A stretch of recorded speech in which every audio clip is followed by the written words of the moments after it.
Welcome to Return on Insights, the show where candid conversations with bold founders and leaders spark actionable insights for your business. I'm David Lindover. And I'm Erin Abatangelo. Each week, we pull back the curtain with leaders who are scaling teams and shaping the future, sharing the insights that create impact far beyond the bottom line. Discover how high-performing companies build enduring cultures, inspire teams to think bigger, and turn vision into action. If you see storytelling as your strategic advantage, you're in the right place. Well, hello. Today on Return on Insights, we're joined by Lacy Mile, a powerhouse revenue leader, educator, and president of the Utah Falcons, one of the top women's full tackle football teams in the nation. Lacy believes the power of a strong network of genuine people is priceless, and she's built a sales culture that reflects that, grounded in trust, accountability, and shared ambition. With a background in math education and a track record of turning around underperforming teams, she blends radical transparency with healthy competition to drive results. On and off the field, Lacy champions the idea that sports creates leaders, especially in women, and that success is strongest when it's built together. So thank you for being here today, Lacy. Yes, thanks for having me. I'm excited. Yes, I'm extremely excited. So I need to begin by saying that I'm rather in awe of your experience, especially given your dual role as both player and now president of the Utah Falcons. Tell me a little bit about your journey on going from, semi-pro football to now president of the club, I guess, and then your sales roles. So how does that all work together? Yeah, absolutely. I think they kind of led me to each other too at the same time. So when I was working for Carta, was my first sales role. They moved me from San Francisco to Utah. The way that I found the Falcons was I'd never been to Utah. I didn't know anyone in Utah. I was looking for people to meet and friends essentially. And I've always been in sports and liked intramural style sports.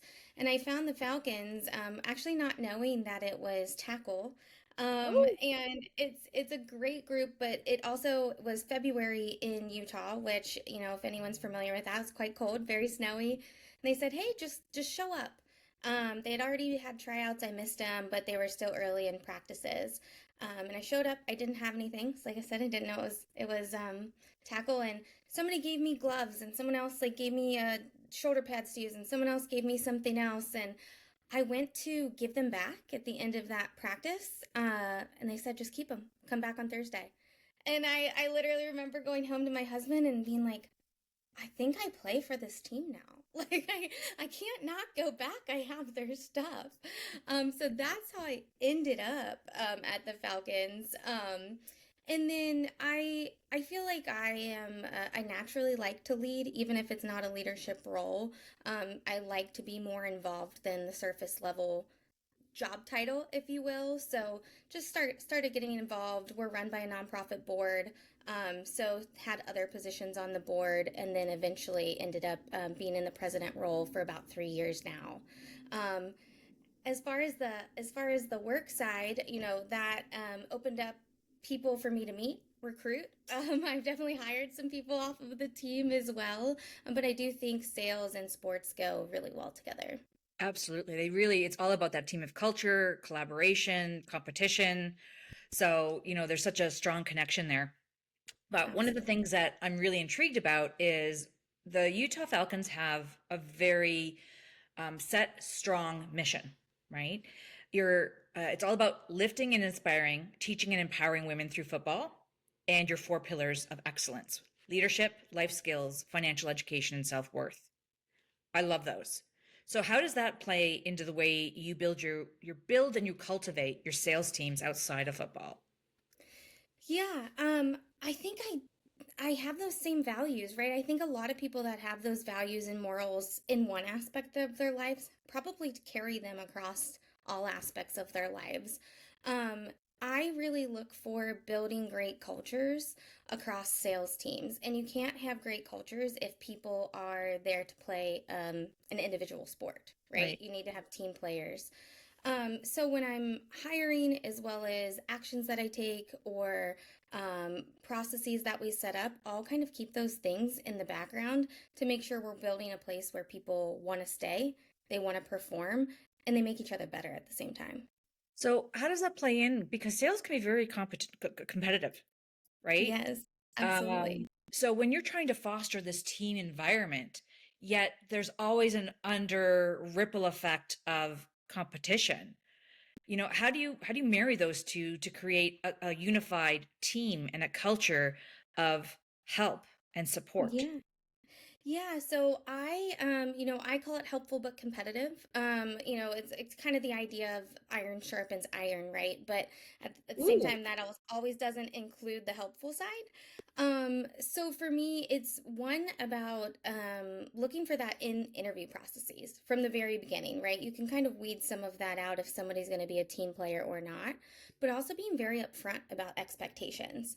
It might be something small like, hey, account executive one is going on vacation. I expect y'all to cover so they can actually unplug, but those are still those deals. But that's going to come back around to you so that you actually get to unplug. So just setting some expectations in that way. Also around, I've worked at a lot of startups, so a lot of times we don't fully know what works. We're figuring it out. We're trying things. So it's like if you find something over here that works, I expect you to bring that to the team and share it, so Right. that everyone can benefit from it. It's very similar on the football field. I'll have conversations where, players are considering coming and joining our team from another team. And when I have those conversations, it's like, hey, if we play the same position, I'm going to help you learn, say we're both playing wide receiver. I'm going to help you learn our route tree. I'm going to help you learn our plays. But you better believe when we're going against each other in practice, I'm going to go as hard as I can because I want that position, right? So really, it makes you both better at the end of the day. And I guess, everything you're saying is really centered around the idea of being transparent with people, whether it's through the interview process, the sales expectations, and then even, the sales team once they're there around, it'll all come back. If you want to be able to take a vacation without stress, you got to help out here so that you can go later, right? It all comes around, like you said.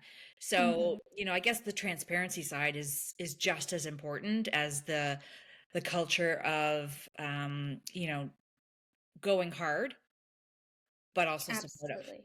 So, how do you marry that? Like, how do you marry the transparency without people getting upset? Because I'm huge into being authentic and transparent in everything I say and do, but in past leadership roles, you've also got to marry the personalities of the people around you, right? And am I going to Absolutely. hurt their feelings? But does that matter? Of course it matters because they're humans, but we still have a job to do. So how do you manage that? Especially because on the football field, I can imagine that, the players might be, a little less sensitive because naturally who they are. I'm totally You stereotyping. I would shouldn't do think, right? that. Horrible thing to do. But, how do you marry that with work and the football field and the different personalities involved? Yeah. I think there's a couple of layers there. I think there's transparency across the team that they can feel good about the rules set maybe that's in place, that they feel that everything is fair. Especially in sales when you're trying to build a great culture, that fairness really comes into play, when people are all trying to hit a goal and beat each other at the same time. On the side of um now the side of like the feelings and taking feedback in different ways, that's more in my mind a bit of the management style. It includes transparency, right? Because you want to make sure you're giving transparent feedback that's actionable, that they can do something with. So you don't want to sugarcoat it so much they actually walk away and they're like, I don't know if I'm doing good or not.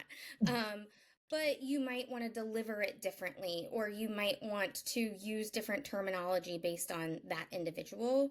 Um, and then, as much as I can, I foster the transparency within the team. A lot of times in a sales culture, and actually on the football field too, frustrations build when there is unknown. And especially when you're remote, you're not sitting next to them, you're on the other side, and you're like, well, did they do this on purpose? There's that piece. It's like, hey, build rapport in the beginning to where you know that you truly care about each other. And then you can build on top of that and have those hard conversations, and they come out a little bit better. So this is completely off topic to transparency, but you brought it up, and I think it's a great point or something to explore. we work in this hybrid world, this partially virtual, in-person world. Clearly, football is in person, but workplace, there's that, a lot of people are going back to the office now a couple of times a week. They're feeling stress about it. How do you foster that culture, that relationship, and that level of, being able to be trusted and have transparency when people aren't next to you? Like when they're working from home, it's harder to build that rapport. So how do you manage that versus the in person? Yeah, it's so hard. It's so Yeah. hard remote. Um, I do a few things, whether or not, there's probably better things I could try to, but the number one thing I think is you must be extremely intentional about it. Mm. You have to make sure you're keeping it in the back of your mind. And sometimes I'm good at that, and other weeks I'm not. But you're not going to have that. I walked in the cafeteria and I ran into X person, so it was easy to build the rapport, right? So a few things I like to do are in the beginning, like if I'm joining a new team, the first couple of weeks are just about learning what's working for them, what's not. Tell me about your personal life as much as they're willing to share, right? And really try to build that and show them that you care about them as a human. And then you want them to start caring about each other as humans as well. And they might already have that. I think trying to bring as much fun as possible. So, I think on the competitive side, there's a difference between a healthy and an unhealthy competition, right? A little banter is actually quite fun, right? And having people know each other a little bit better, you can banter a little bit better. So, as much as I can, sometimes it seems silly, but like small little icebreakers at the beginning of meetings, making sure I'm personally getting to know them. It's really small, but I had one account executive tell me, their new manager like didn't even know their kids' names. And that just blew my mind. I was like, what? So just it seems like small things, but just starting the call out with, hey, how's your 3-year-old doing? Let's talk about that. You said it was their birthday party last weekend. And I think those really start to build up. I also think just getting in the trenches helps too. So small things like let's have a call blitz and it's y'all versus me, or managers versus reps, and then they are working together, trying to beat me as a team. I think those little tiny things are really what you have to do when you're remote. And then if you can get in person, right? Like most companies I've worked for, maybe you get once in person for a company offsite and like once for a sales offsite. So you're at least getting every 6 months or so. But the earlier you can do that with a new team, the better.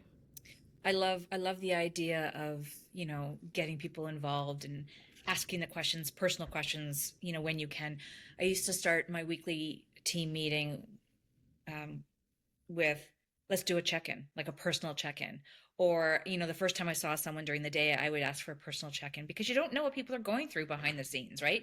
Like So, that's, you don't know what people are going through, but it's true, right? You don't know that someone may have lost their beloved pet that morning, or, is frustrated because of a traffic jam, or you don't know. So it's always nice to do that check-in with people, especially when they're in a culture where there's natural competition because it's sales yeah. or it's high stress. So, the human side is so incredibly important to remember. And I love how that ties back into being transparent, right? Like it's not Yeah. just about asking the person how their kids are doing, or making sure you know their names, but it's being transparent as a leader yourself to say, you know what, I'm not having a good day. Yep. So if I seem Absolutely. off, guys, I own it. And you'll have some people who'll tell you their entire life story, and you'll have others who, they don't care to share enough, but at least you ask the question and they know you're there if they do want to talk about it. I think the other piece is really finding ways to create psychological safety in the space so that people feel that emotional support. They aren't afraid to speak up. Um, it is super important. Would you be willing to share one of the things you do in that respect? Because I think, when people listen to podcasts and this one, the idea of return on insights is talking to leaders that have personal stories or things that they have done that other leaders can really use, and your insights are critically important to up and coming leaders, leaders that have been there for 20 years. So if you could share like a couple of tips, that would be fantastic. Yeah, I think I'm still learning too, so I'll definitely throw that out No, there. But a that's the couple whole of, point. We're here to help each other. yeah, exactly. So, sometimes people need a push, right? So, if you're talking to them, finding things that they do really well and leaning into that. So whether that's they're great at cold calling or they're great at discovery, leaning into that and saying like, "Hey, that you're really good at this. Do you want to lead a training? Do you want like you should speak up over here?" Um, Also, if someone's a little bit more shy about it, making sure they get the credit. I actually just did a mock demo for a new person on my team, and she asked a really great question at the end that most of the rest of our team isn't asking. So in a training, I was like, "Hey, I'm gonna say this, but this was hers. Like she did this." So making sure you're giving them that recognition. I think a lot of the psychological safety comes with praise when they start to test the waters of like, what can I say? When should I speak up? And you want to make sure you're pouring into that. Of course, if it's right, right? There might be times where you're not pouring into that. Um, but I think it's about empowering them in their abilities. A lot of times it's just like, they're like, I don't know, that sounds silly. I'm not the expert here. And it's like, no, go for it. I got you. Sometimes it's those, someone else probably has that question in the room, so just ask it moments. Totally. It gets other people thinking on a different track that asks another great question that no one thought of, and like it spirals, right? It's that spider web mentality where you never know where it's going to take you. Absolutely. So I love those moments, but that's an amazing opportunity you're giving people to think differently, expose different questions, things like that. How do you handle transparency, honesty when it's an uncomfortable conversation, like when that employee just really isn't getting it or isn't hitting the mark, like, or even a football player who's just having a bad streak, like how do you handle those discussions? Yeah, also so hard. Yeah. So it doesn't, I don't, in my opinion, it doesn't get easier. But I think a couple of things. If you've built the right foundation, you should feel good about going into those conversations. That being said, I think it's very important for documentation, for writing it down, bringing very specific examples so that it's not in theory, it's like this happened. This was the problem with it. This is how I would fix it. I think you have to get super, super specific with examples in those types of situations, but also at the end, make sure they understand what good looks like. So give them that example of this is how I would have handled it, or this is what I would have said instead, so they can leave their if they end up buying in, they can leave there feeling good. I had to have a really hard conversation one time, and I always find it, I don't know if others feel similarly, but whenever you have a similar personality type, sometimes those can be the hardest. Artist. So I had a really hard conversation one time with one of my best reps that ended in, and this was in person at least too, but it ended in her crying, which I hate it. I cared about her deeply, but she needed this to get better. Um, and I don't think she talked to me for like a day and a half, but then like 2 days later, she came back and was like, I've sat with it, I've processed it. Also, I think it was really hard because we're similar. So, like, it was almost like I was talking to myself, but you're right. And, like, let's talk through it. Making sure they understand the feedback is because you want them to improve and you want to help their career grow is important. Ooh, that resonated. Especially when you have a big personality, like you have a big beautiful personality, I have a big beautiful personality. So when you're working with someone else that has that energy, that excitement about them, that wants to do really well, and you've got to say, well, it's like, oh, it's a gut punch, because it's like, I'm do I do that, like how do I do that, right? Like it's almost like you Absolutely. do that inner view of yourself. But Yeah. I now, also think it's important, and people don't do this all the time, but I ask for a lot of feedback too. People are I think nervous sometimes to give their manager feedback. I ask for feedback and I try to I do genuinely want it, but I try to like take it in, make sure I listen versus like just responding, and if I can put some of it into action, right? Again, that's kind of going to build that psychological safety if they see me take it and then right, action on it.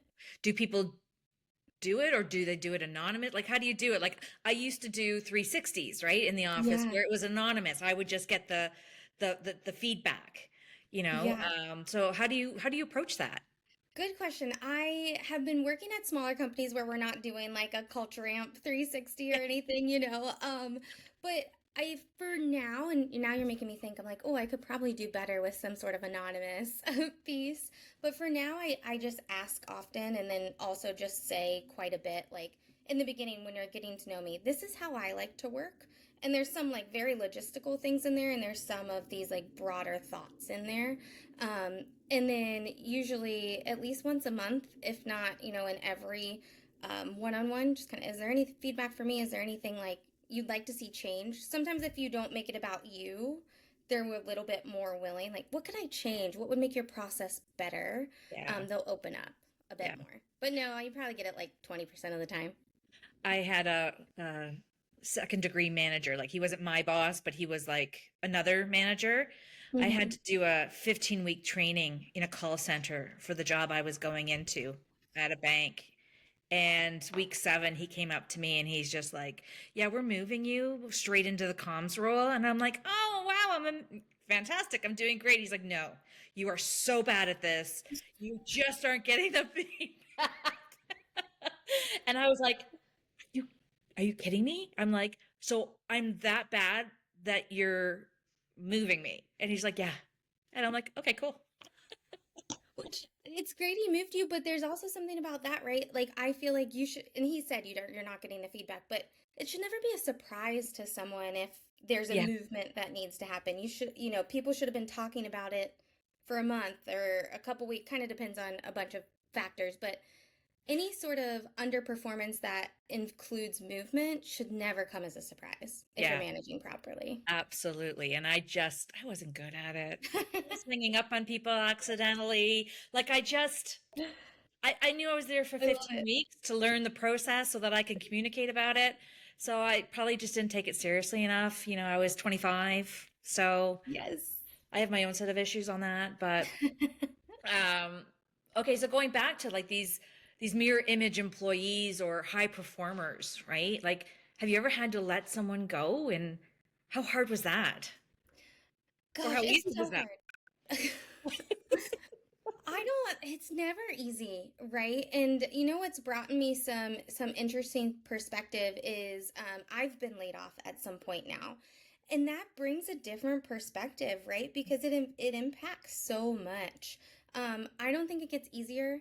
I think it is easier as far as process if you have taken the right steps. You've talked to them, you've done as much as you can, you've set really clear goals. That is one positive about sales is it's very cut and dry. There's a bunch of soft skills, don't get me wrong, but it's very cut and dry around KPIs. But it never gets easier because if you did all the things I said earlier about psychological safety and caring about them as humans and knowing their life, that just makes this part harder. But definitely part of the job. um, I think two is again, if it's not a surprise, they should know we should be having these conversations. And then also, as much as I can afterwards, supporting them, whether that's an introduction or just a conversation, anything like that. HR gets, you always got to keep some HR stuff involved or in your mind, but as much as I can, help them out. Yeah. And you know what? You said something that really, again, hit home, which once you've been laid off or let go from a job, your perspective as a leader really changes, right? Like, Absolutely. it's it's eye-opening because you now know what the other person is feeling, what their potential comments could be to manage those comments, so that you can help guide the conversation and the Yeah. next steps, right? Which is just as important because, someone learning what they maybe didn't do well at a job and that they're being let go, understanding what they did well and maybe what they should be looking for is just as important, in my opinion, as a leader. Now, I'm no longer responsible for their career, but, it's just being a good human is, Exactly. helping guide them. So, there's a lot of constructive feedback is critical at that point, Yeah, right? I think so too. And sometimes it's just not a good fit, right? So maybe even helping them understand that, especially if it's just sales is not for you. and helping them explore what is for them. Where Yeah. could they take those skills? Yeah. Whether it's hard or soft skills, there's got to be something Hmm. that, and it's interesting because what brought them to sales, right? Like what was it that Yeah. interested them in that role? It's not an easy job. No, especially the first entry level SDR role. A lot of times you're just cold calling and getting hung up Yeah. on and told no. So, yeah. And that in itself is, keeping people stimulated and happy and understanding that they're going to get hung up on, that they're going to get, the cold shoulder from people. Um, so in those kind of situations, how do you support your culture or build a culture around that rejection and self-celebration when things do go well? Yeah. I think you have to celebrate small things and you have to celebrate controllables. You can't There's so many things you can do to help control it, but you can't control if someone's going to say yes or someone's going to sign on the dotted line. So if you're not getting those wins, making sure you're celebrating, okay, at least I hit my call metric for today, or I hit some sort of metric where they can still feel like it's a good day. Um, I also think it's super important on the feedback and the coaching side. Why are we not winning if we're not and we should be? Where can I help coach? And if they feel like you're really helping them with that to get better, I think it can carry them further through the nose. This is another one where it's easier in person. If you just get hung up on, you can kind of turn to your friend and like laugh about it for a second and come back, where you have to be more intentional on Slack typically, right? So I've done everything from like, one company we had like jerk of the week. And it was like, if you got something like crazy said to you, throw it in this Slack channel and we'll all look at it and like laugh about it. And we vote at the end of the week who had like the worst person. So you gotta create a culture where, yes, at the end of the day, we're salespeople, we're competitive, we have numbers hit, we're here to win. But like you have to have fun with it. Otherwise you will just get down. You got to be able to overcome that, and it's not personal. Throw it out the window, call the next person. Is there a prize for the person who gets the jerk of the week? I think there was like a small, but that was again when I was in office. I want to say we brought in like a donuts or something like that. Like a $5 gift card to an ice cream shop or something around the corner, Exactly. It right? was something small, but Something to still bring up your okay, cool. day. Yeah, Yeah. I think that's a brilliant, brilliant tactic and team building exercise. So I'm gonna implement that with myself. My It's team of funny. It makes you laugh, right? Get over it. absolutely, absolutely. And I love that you brought in the idea of things you can control. What are the things you can control? Um, so even when they don't go well, there's all these possibilities, right? So is it a controllable or not? So that's also something that I think a lot of people don't think about when they're tallying up their losses or wins for the week. Yeah. And even from a sports perspective, what can be controlled, what can't be controlled. You can't control when the wind knocks the football, a little off when you're going to catch it. Um, Things like that, right? So Absolutely. it's important to It's remember that. It is, and you it kind of in calls, say you're prepping for a demo or something, as well as on the field, like you can control your preparation. You want to make sure you feel very prepped for that specific call. Maybe you're watching film if it's against a specific team. Maybe you're doing research if it's a call, right? You can control how much you've practiced, how well your skills are in a demo, how well your skills are on a football field. But yeah, just like, there's any given Sunday, right? Like you could always get beat, even if you are all of those things and can't control that piece. I actually was talking to someone yesterday and this, they said this too, but it's like the typical, I think it's Mike Tyson of like, everyone has a plan until they get punched in the face, right? Yeah. Like you can't control that piece. But if you've trained your mind to be able to overcome that and you've done the discipline and the prep, you can usually adjust from it. Yeah, it's Mike Tyson punch in the face. I don't know if I would adjust, but I know the concept that you're talking about makes absolute sense. Um, so you've got amazing experience, right, on and off the field, and it's clear. And your experience goes beyond just the day to day or the years you've been doing this. Like, you clearly have deep rooted interest and understanding of what you do. You're passionate about it. People love you. I mean, people love working with you. I love the idea that a while back when you were looking for a job, people, stopped to kind of help you when you found that the power in people and help it's a beautiful thing. But when you get it, you also give it back, right? Absolutely. And you give it back for you, not just at the office, but on the field. So that's a remarkable quality that whether people have it or not, it should be celebrated itself. So I just wanted to say that. But Thank um, you. And yeah, it's wild that it's so unexpected too. When I got that help from a stranger, I was like mind blown, like why I don't understand. And then when I've given it to a similar, like kind almost stranger, they were like, I need to do something to for pay you. I'm like, no, you don't. I'm just doing this because we all need it, you know? It's kind of absolutely. insane to think about. I know. So then, what would you say to someone who is new in leadership, a new manager, someone that has always been a great team player, but now is leading? They're Yeah. now responsible for the outcome of other people. Balancing culture, healthy competition. How do you manage that, and what kind of feedback do you give, or what kind of advice would you give that new manager? Yeah, I have a couple of thoughts. One is definitely have, whether it's at the company, external from the company, or both, a mentor you can lean on and feel comfortable asking all those questions that you just don't know that answer to. Um, Lean on people who have done it before somewhere and can help guide you, but also give you that hard feedback if you are kind of going down a wrong path. I think that's invaluable. Um, I think a lot, it's good to have a low ego, but we all still have some sort of ego, right? You have So to. as much as you can when you are getting feedback or like you had an amazing idea but it just flopped, being able to really take even if it's a small ego out of it and analyze it and understand, okay, yep, this is where I need to take a step back or maybe where I went wrong. Being able to really hear and digest and use feedback is super important. And it's hard when you're passionate about something and it was your baby, right? Data is incredibly important. Measure everything.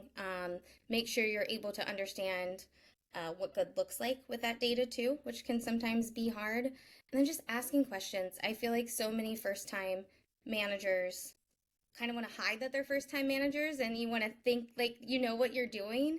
Um, but it's better to ask them now than to be 7 months in when now people are like, you should know this. Um, so just raise your hand if you Yeah. don't know. I think that's incredibly important. Yeah. I think that's great advice for everyone at every Yeah. age, right? Like, Yes. I had someone say to me once, You don't know unless you ask," right? So don't be shy about asking, because how would you know otherwise? You don't Mhm. know what you don't know. So Exactly. you got to ask questions to get to those points, right? To understand. Um, so the last thing I want to talk about is balancing culture support and healthy competition, and we were talking about that. But you've got this philosophy of rising tides raise all boats. Tell me what that means Yeah. and how you live that philosophy. Yeah, it all goes back to those same pieces of the helpful piece. I think, no, I don't want to be an all-star on the football team and everyone else around me is not good, right? Sure, my stats will be incredible, but we're not winning games. We're not having a good time. It's the same on the sales team. You want to be around other people, really good salespeople, want to be around other salespeople who are pushing them to get better.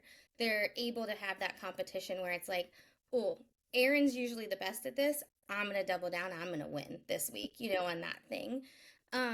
So I think as far as a team, it's rising tides raise all boats, or you're only as good as your weakest player, all of those types of things. It's going to benefit you if everyone around you is getting better too, is kind of the idea. So why wouldn't you lean into that? Why wouldn't you feed that energy? Um, I think that's super important. And then the opposite is true. On a football field, it's like maybe are starting the wrong person. On a sales team, if someone's not doing well, it actually hurts the culture of people who are doing well, and if you hold on to that too long, it can hurt that overall culture. So yeah, I just think it's important to be around people who are making you better.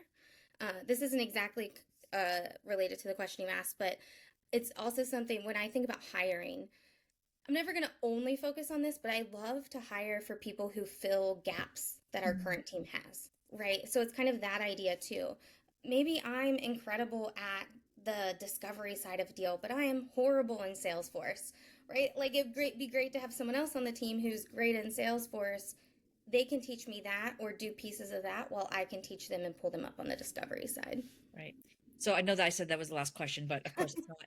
Um, so how do you get people to buy into that philosophy when they're a superstar themselves and the ego's at play? And it's Yeah. like you as the leader know that we're only as good as our weakest link, but that person is like, I want the sales trip at the end of the year. I want the commission. I want. How do you get them to Yeah. buy into that? Yeah. It's not this simple, but part of me is is just gonna be like, so if you're the best, then you're the best. You'll beat them. Doesn't matter who the competition is, right? Like, but again, I think a lot of it is just it comes back to hiring the right people. But it's like think about this. If you're running a race and you beat a 4-year-old in a race, right? Like that's not fun. Who cares? You're not going to celebrate that. You want good competition. So I kind of lean into those pieces. Now, sure, you'll still get people who are like, "Well, I want to keep this gold mine of leads that I found. I don't want to share that." And then there's a couple of things there. Maybe it's a coaching opportunity. Maybe it's me helping them grow as an individual, or maybe it's a sign that they're not a right long-term fit for our team. Because if there's other pieces that I'm not seeing or the manager's not seeing where it is spreading across the team and eventually will infect the team with that. That's a it's a handful to take on, right? But Lacy, thank you very much for joining us. This has been eye-opening and exciting. I wish you all the best, both on and off the field. Thank you very much for sharing Yeah. your insights. Thanks so much for having me, Erin. I really appreciate it. Thanks.